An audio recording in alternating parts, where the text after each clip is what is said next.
얼마 전에 서울에 볼 일이 있어서 갔었는데 갈 때마다 느끼는 것이 서울이 정말 복잡해지고 차도 정말 많구나. 제가 서울 사람인데 촌사람이 돼가지고 그렇더라고요. 어딜 가나 길이 막히고 또 외제차도 얼마나 많은지, 운전 잘못하다가 또 사고 나면, 그래서 굉장히 운전이 힘들더라고요. 요즘은 주변에도 외제차가 굉장히 많이 보이는데, 여러분 혹시 전 세계에서 가장 많이 팔리는 자동차는 무슨 차인지 아십니까? 전 세계 판매 1위 자동차는 토요타라고 합니다. 2020년부터 5년 동안 자동차 판매 1위이고 2024년도에는 1000만 대를 판매했다고 하는데, 이러한 기세는 당분간 계속 이어질 것 같다, 이렇게 보고 있습니다. 왜 이렇게 토요타 자동차가 인기가 높은가? 여러 가지 이유가 있지만 가장 큰 것은 뛰어난 내구성과 안정성을 가지고 있어서 고장이 없고, 그래서 수명이 길고 유지비도 적게 드는 것이라고 합니다. 한마디로 품질이 좋은 것이죠. 이렇게 토요타 자동차가 높은 품질로 인기를 유지하는 그런 비법이 하나 있다고 하는데요.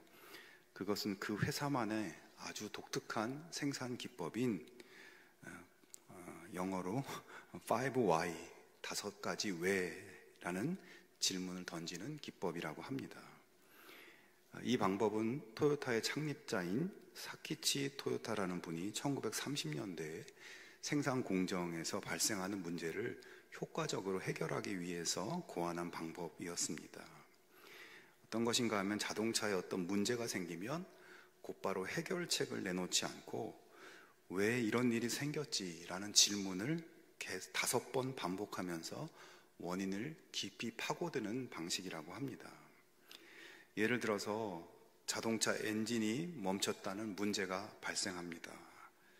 그러면 왜 엔진이 멈췄는가 질문합니다.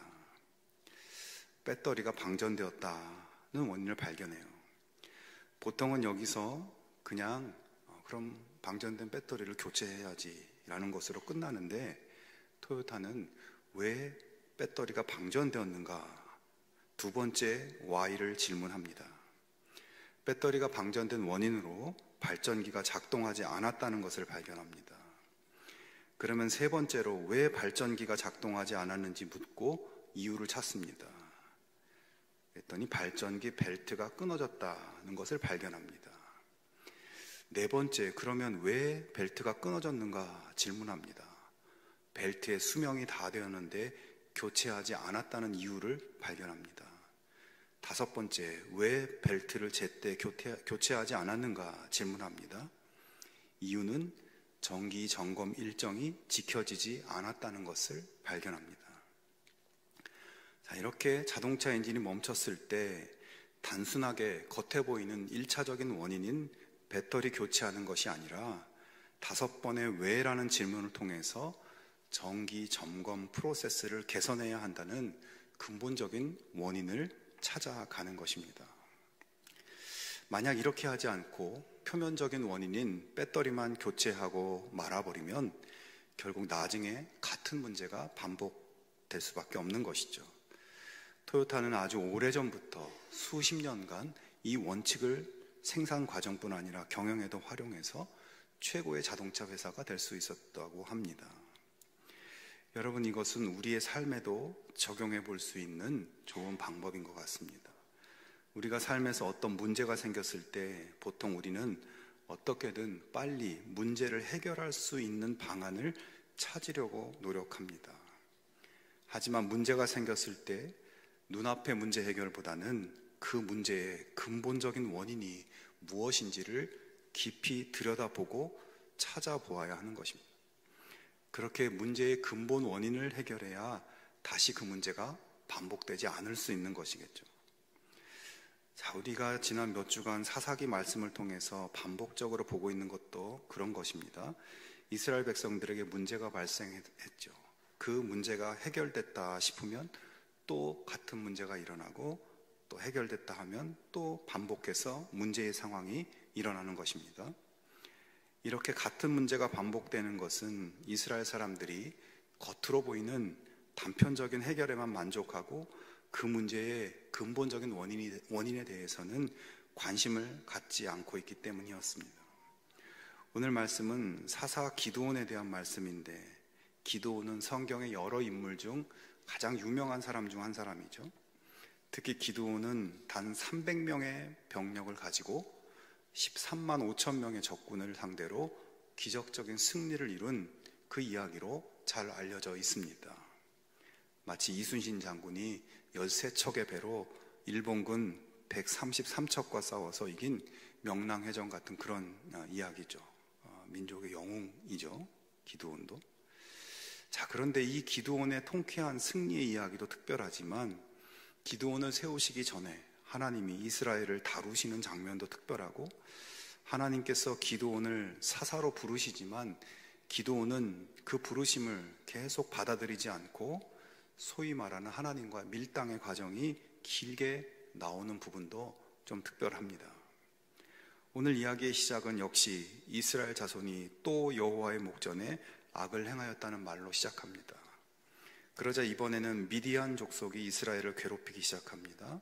그들이 어떻게 괴롭혔는지 본문 2절에서 5절에 다른 때보다 길고 상세하게 설명되어 있는 것을 볼 수 있는데, 이것은 미디안의 압제가 지금까지 겪어본 어떤 것보다 최악의 상황이었다는 것을 보여줍니다. 미디안 사람들은 원래 요단강 동남부 지역의 광야를 기반으로 하는 유목민족이었어요. 그런데 이들이 세력을 넓혀서 요단강 서쪽 이스라엘 땅까지 넘어온 것입니다. 5절에 보면 그들이 메뚜기 떼같이 많이 들어왔다고 표현하는데, 그들이 엄청나게 수가 많았다는 의미도 있지만 메뚜기 떼처럼 이스라엘의 모든 초목과 곡식과 가축 무자비하게 쓸어버려서 땅을 황폐하게 만들어버렸다는 그런 의미입니다.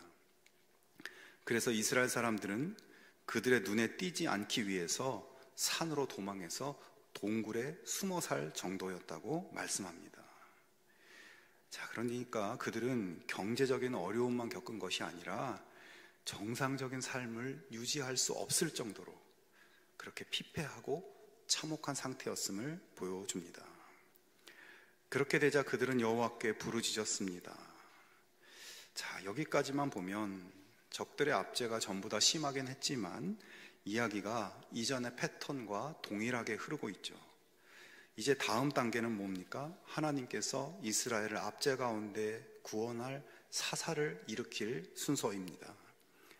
자, 그러나 이번에는 조금 다르게 진행이 되는데 7절과 8절에 보면 이스라엘 자손이 미디안으로 말미암아 여호와께 부르짖었으므로 여호와께서 이스라엘 자손에게 한 선지자를 보내시니라고 말씀합니다. 지금 최악의 압제 속에서 비참하게 살고 있는 이스라엘의 부르짖음에 대한 하나님의 응답은 용감한 구원자를 보내서 구원의 역사를 행하게 하시는 것이 아니라 그들에게 하나님의 말씀을 전할 선지자를 보냈다는 거죠. 하나님께서 당장 구원자보다 선지자를 먼저 보내신 것은 그들에게 무언가 하실 말씀이 있으셨기 때문입니다. 그러면 이때 선지자를 통해서 하나님께서 하시고자 하는 말씀은 어떤 말씀일까요? 8절에서 10절 말씀을 다시 보시면 그가 그들에게 이르되 여호와께서 이같이 말씀하시기를 이스라엘의 하나님, 내가 너희를 애굽에서 인도하여 내며 너희를 그 종되었던 집에서 나오게 하여 애굽 사람의 손과 너희를 학대하는 모든 자의 손에서 너희를 건져내고 그들을 너희 앞에서 쫓아내고 그 땅을 너희에게 주었으며 또 내가 또 너희에게 이르기를 나는 너희의 하나님 여호와이니 너희가 거주하는 아모리 사람의 땅의 신들을 두려워하지 말라 하였으나 너희가 내 목소리를 듣지 아니하였느니라 하셨다 하니라. 자, 선지자의 말씀을 조금 정리해 보면 첫 번째는 하나님께서 이스라엘을 애굽에서 인도하여 내셨을 뿐만 아니라 가나안 땅을 그들에게 주셨다는 사실, 하나님이 놀라운 은혜를 그들에게 베푸셨다는 것을 선언합니다. 그리고 두 번째는 하나님께서 아모리 사람의 신, 즉 가나안 족속들이 섬기는 신을 두려워하지 말라고 하나님이 그렇게 명령하였다고 말씀합니다. 여기서 두려워한다는 말은 경외한다는 의미로 가나안 신을 섬기지 말라는 그런 뜻이죠. 자, 그런데 이에 대해서 이스라엘은 어떻게 했다고 하십니까? 너희가 내 목소리를 듣지 아니하였다 말씀합니다. 자, 하나님은 은혜를 베푸셨고 그에 대한 이스라엘의 반응은 망각과 불순종이었다. 한마디로 그렇게 이야기하고 있는 것이죠. 그러니까 지금 하나님께서는 다른 때와는 달리 선지자를 먼저 보내셔서 그들의 죄가 어떤 것인지를 밝히고, 그리고 그들이 지금 당하고 있는 고통은 바로 그런 죄의 결과라는 것을 확실하게 짚어주고 계신 것입니다. 더 나아가 그런 죄에서 돌이켜 하나님께로 완전히 방향을 전환하는 진정한 회개의 삶을 촉구하고 계신 것입니다. 여러분, 여기서 우리가 유념해서 봐야 할 지점이 있습니다. 이스라엘 백성들이 엄청난 고난과 비참함을 겪으면서 그들이 한 행동은 하나님께 부르짖는 것이었습니다. 이때 그들은 분명히 자신들의 고통을 호소하고 처참한 상황에서 구원해 주시기를 하나님께 부르짖었을 것입니다. 그런데 그런 부르짖음을 들으신 하나님의 반응은 그래, 알겠다, 내가 강력한 구원자를 보내주겠다 라고 하시는 것이 아니라 선지자를 통해서 너희의 죄가 무엇인지, 그리고 그 죄에서 돌이켜 회개할 것을 촉구하는 말씀을 주고 계신다는 겁니다. 무슨 의미입니까? 그런 고통 속에서 이스라엘 백성들은 문제의 근본적인 원인을 인식하지 못하고 있었다는 것입니다. 그들이 비참한 상황 가운데 하나님께 부르짖고 있다고 하지만 그들의 부르짖음은 죄에 대한 통렬한 반성과 뉘우침과 눈물의 부르짖음이 아니라 당장 나 힘드니까 빨리 건져내달라는 그런 부르짖음이었다는 것이에요. 그들은 눈앞의 고통이 근본적으로 자기들의 죄 때문에 벌어지고 있다는 것을 깨닫지 못하고 있었고, 거기서 돌이킬 생각은 하지도 않으면서 고통스럽고 힘든 현실에서 그저 건져주기만을 호소하고 있다는 것이에요. 여러분, 우리는 이 땅을 살아가면서 많은 경우 우리 자신에게 초점을 맞추고 살아갑니다. 내가 어떻게 상처를 받았는가, 내 삶이 어떻게 힘들어졌는가, 내 마음이 어떻게 아픈가, 내가 지금 어떤 문제를 겪고 있는가, 나는 지금 얼마나 힘든가, 그러면서 그런 겉으로 드러난 문제를 해결해 보려고 노력합니다. 이스라엘처럼 문제의 근본적인 원인을 들여다보지 않고 당장의 상황에 매달려서 힘들어하고 하나님께 호소하고 기도합니다. 그런데 여러분, 우리가 이 부분을 근본적으로 풀어나가기 위해서는 나 자신에게 초점을 맞추어 생각하던 것에서 방향을 바꿔서 하나님의 관점과 하나님의 마음에 초점을 맞출 수 있어야 합니다. 하나님은 나를 어떻게 보실까? 내가 하나님의 은혜를 잊어버리고 멀리하고 살진 않았는가? 하나님이 아닌 다른 것을 의지하고 살지 않았는가? 하나님의 말씀을 소홀히 여기며 살지 않았는가? 하나님 말씀에 귀를 기울이고 순종하며 살았는가? 어떤 일을 할 때, 어떤 선택을 할 때 하나님의 뜻을 구하며 행했는가? 스스로 질문해 보기 바랍니다. 여러분, 우리가 그렇게 하나님께 초점을 맞추지 않고 사니까 하나님으로부터 오는 지혜도 힘도 누리지 못하는 것이고, 죄짓기 쉬워지는 것이고, 이것이 잘못된 것이고 죄가 된다는 것도 깨닫지 못하면서 자기 마음대로 결정하고 행동하고 그러다가 힘들어지는 것입니다. 주인이신 하나님 뜻이 아닌 나의 뜻과 나의 갈망에만 초점을 맞추니까 세상의 힘든 일에 노출되고 어려움에 빠지고 그렇게 되는 것입니다. 여러분, 어려움이나 문제가 생겼을 때 나 자신에게 일어난 어려움에 집중하기 전에 먼저 하나님께 집중할 수 있기를 바랍니다. 지금 하나님이 나에게 원하시는 것이 무엇일까에 집중해 보기 바랍니다. 나의 문제 자체를 바라보는 것이 아니라 문제를 유발하는 것들, 하나님 앞에서 나의 잘못, 나의 죄가 무엇인지 그런 관점으로 생각해 볼 수 있기를 바랍니다. 여러분, 우리가 겪는 힘들고 어려운 것들, 하나님께는 정말 아무것도 아닌 것들입니다. 이 시간 여러분은 무엇을 부르짖고 있습니까? 여러분은 무엇이 가장 애석하고 안타깝습니까? 내 인생이 왜 이런가? 내 인생이 왜 이렇게 되었나? 내가 가장 불쌍하고 내가 가장 짠하게 느껴지십니까? 그렇게 만든 나의 죄, 주인이신 하나님의 은혜를 망각하고 산 죄, 놀라운 은혜를 베푸신 하나님의 뜻이 아닌 내 뜻을 주장하고 산 죄, 하나님의 영광이 아닌 나의 영광, 세상의 영광을 추구하며 산 죄를 회개하고 뉘우치고 부르짖을 수 있기를 바랍니다. 하나님께서 진정한 회개의 부르짖음을 보시고 놀라운 역사로 도우시고 함께 해주실 것입니다. 우리 모두가 그런 회개의 능력과 은혜 가운데 승리하며 살 수 있기를 축원합니다. 계속해서 이야기를 들어가 보겠습니다. 하나님께서 그렇게 선지자를 통해서 문제의 근본 원인을 짚어주시지만, 그렇다면 그 다음에 나와야 할 장면은 사실 이스라엘 백성들의 회개의 장면인데, 하지만 성경에 그런 장면은 보이질 않습니다. 자, 그러자 하나님께서는 하나님의 방식으로 움직이기 시작하십니다. 하나님께서는 이스라엘을 구원할 사사로 기드온을 부르십니다. 12절에 여호와의 사자가 기드온에게 나타나 이르시되 큰 용사여 여호와께서 너와 함께 계시도다, 이렇게 말씀하십니다. 그러자 기드온이 대답합니다.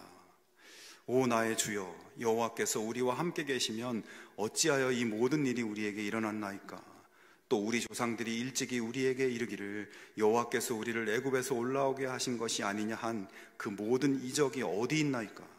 이제 여호와께서 우리를 버리사 미디안의 손에 우리를 넘겨주셨나이다. 자, 기드온이 아주 당돌하게 대답하고 있는 거죠. 하나님의 사자가 하나님이 너와 함께 계신다라고 하니까 기드온은 하나님이 우리하고 함께 계신다고요? 저는 그렇게 생각하지 않습니다.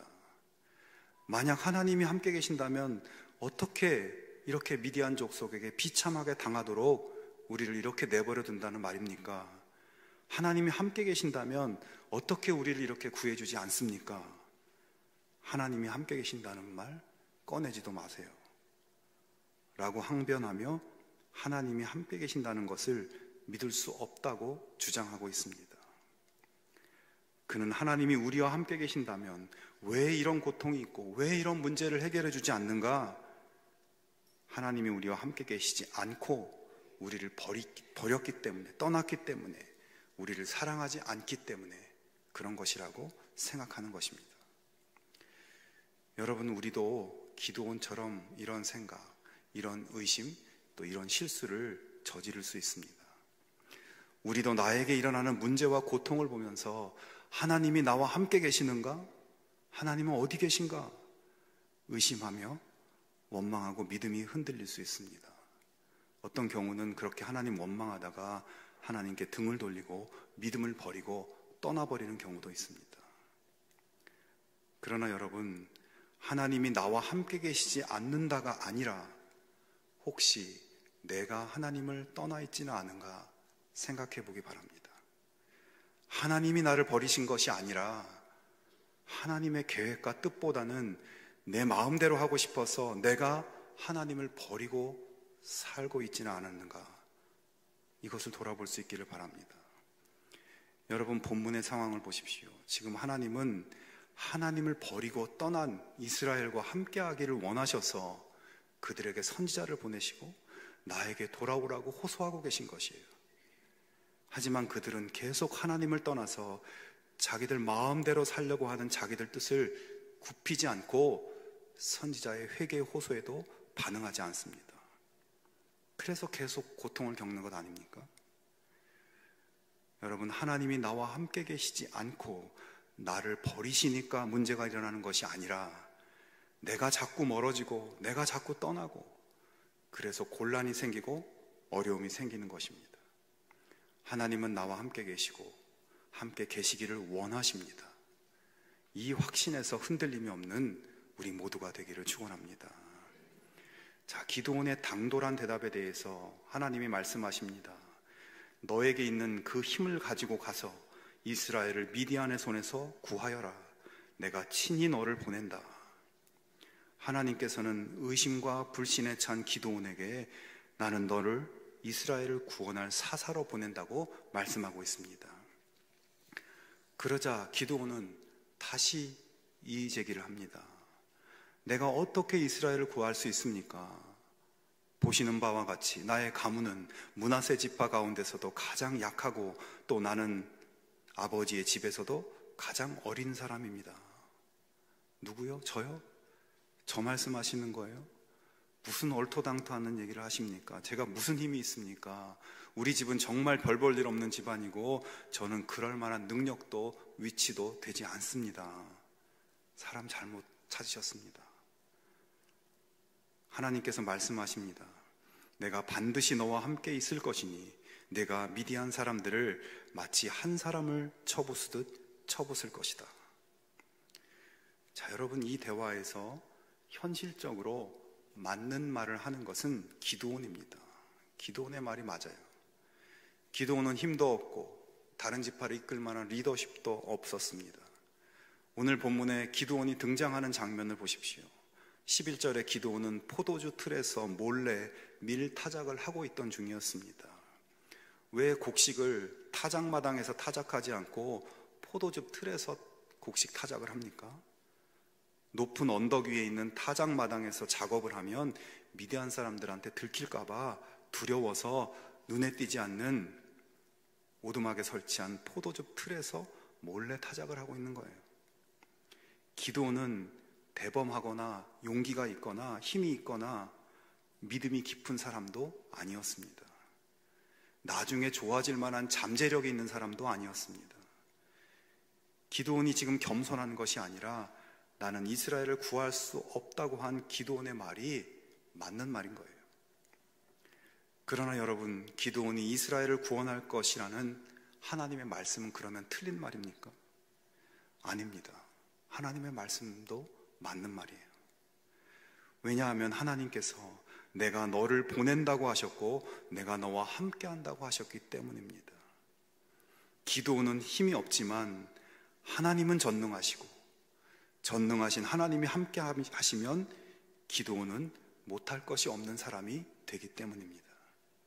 하나님은 내가 함께 할 것이니 내 말을 들으라고 말씀하세요. 하지만 기드온은 계속 하나님 말씀을 신뢰하지 않고 다른 요구를 합니다. 그렇다면 하나님이 나와 함께 계신다는 증거를 보여주세요. 하나님께서는 기드온의 그런 요구에 기적적인 역사로 하나님이 정말 살아계신 것과 함께 계심을, 그 기적을 보여주십니다. 근데 기드온이 참 어렵고 또 믿음이 연약한 사람인 것이 하나님의 기적의 증거를 보고도 한 번에 하나님께 신뢰하고 나간 것이 아니라 여러 번 증거를 또 보여달라고 재차 요청하는 것을 봅니다.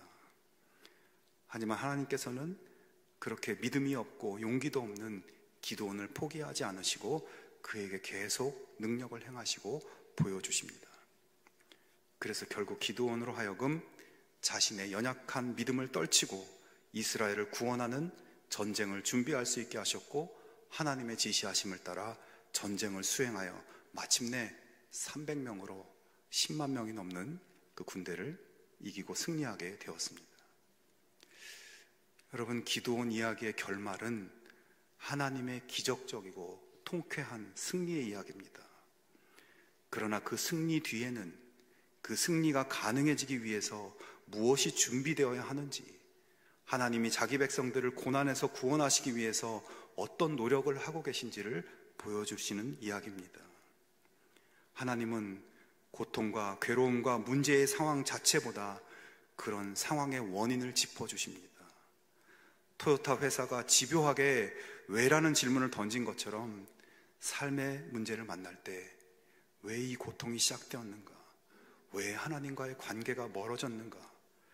그 깊은 질문의 끝에서 우리는 문제 해결의 열쇠를 찾고 하나님과의 관계를 회복할 수 있습니다. 여러분, 진정한 회복은 하나님의 은혜를 기억하고 하나님만을 섬기는 삶으로 돌이킬 때에 시작된다는 것을 기억하기 바랍니다. 기드온처럼 하나님이 우리와 함께 계시지 않고 내 고난을 보시지 않는다고 생각할 것이 아니라 도리어 내가 하나님을 떠나고 하나님 버리고 하나님과 상관없이 살고 있지 않았는지 돌아볼 수 있기를 바랍니다. 그리고 우리가 우리 힘으로 문제를 해결하고 우리 힘으로 삶을 살아내는 것이 아니라 하나님이 주시는 힘을 의지하며 살아갈 때 승리할 수 있다는 것을 믿으실 수 있기를 바랍니다. 여러분, 우리는 기드온이나 그 시대 이스라엘 사람보다 조금 나은 믿음을 가지고 있다고 자신할 수 있으십니까? 어려움을 만났을 때 하나님과 멀어져 있고 하나님을 떠나선 자기 자신은 보지 못하고 왜 나만 힘드냐고, 하나님은 정말 나와 함께 계시고 사랑하고 계신 거냐고 믿음이 연약해지지 않기를 바랍니다. 하나님은 우리와 함께 계십니다. 모든 곤란을 넘어서는 능력과 힘은 우리에게 있는 것이 아니라 하나님께 있습니다. 하나님의 때, 하나님의 방법을 신뢰하며 하나님을 떠나지 않고 언제나 하나님과 동행하는 우리 모두의 승리의 삶 되기를 주님의 이름으로 축원합니다.